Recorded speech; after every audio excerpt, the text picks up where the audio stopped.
పిల్లలు మిస్టేక్ చేసినప్పుడు ఎలా రియాక్ట్ అవ్వాలి? జనరల్‌గా పిల్లలు మిస్టేక్ చేసిన వెంటనే పేరెంట్స్‌గా మనం చాలా తొందరగా రియాక్ట్ అయిపోతూ ఉంటాము. అరవడమో, కొట్టడమో, కోపం పడడమో ఇలాంటివన్నీ చేస్తూ ఉంటాము. కానీ ఎప్పుడైనా ఆ టైంలో ఆ చైల్డ్ ఏం ఫీల్ అవుతున్నారో ఎప్పుడైనా ఆలోచించారా? ఒకసారి ఆలోచించండి.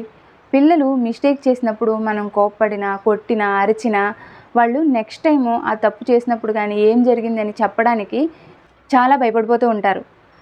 అసలు యాక్చువల్‌గా రీసెర్చ్ ఏం చెప్తుందంటే, ఇలా తరచుగా పేరెంట్స్ ఎప్పుడైతే ఇలా అరవడం గానీ, కోప్పడడం గానీ, కొట్టడం గానీ చేస్తారో, అలాంటి పేరెంట్స్ మీద పిల్లలకి క్రమక్రమంగా నమ్మకం తగ్గిపోతుందంట. నెక్స్ట్ టైం పిల్లలు మిస్టేక్ చేసినప్పుడు కోపం వచ్చినా సరే కంట్రోల్ చేసుకుని, డీప్ బ్రీత్ తీసుకుని, ఏం జరిగింది? ఏమైంది? అని మీరు కామ్‌గా అడగండి. వాళ్ళు ఓపెన్‌గా నిజం అనేది చెప్తారు. మనం అరుస్తూ కోప్పడుతూ ఉంటాం కదా! మన కామ్‌నెస్ చూసి వాళ్ళు కూడా మెల్లిగా బిహేవియర్‌ని చేంజ్ చేసుకుంటారు.